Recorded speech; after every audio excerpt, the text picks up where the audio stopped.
Recovery isn't just about stopping harmful behaviors, it's also about building a mindset that supports balance and resilience.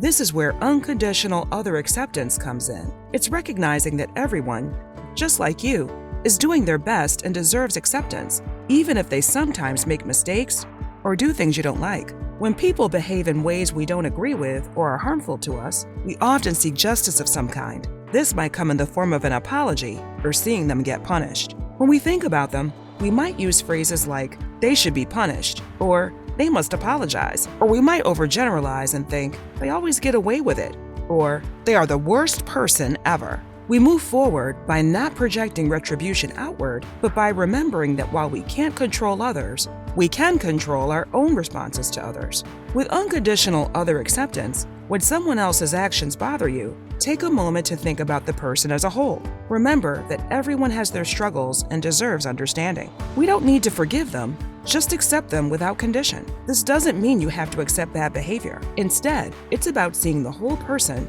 and understanding that we're all human. When we truly accept others, we can feel more balanced and less likely to cope with difficult emotions by engaging in addictive behaviors. Remember, acceptance doesn't mean forgiveness. It means having the courage to make the most of whatever comes your way. Learn more at smartrecovery.org.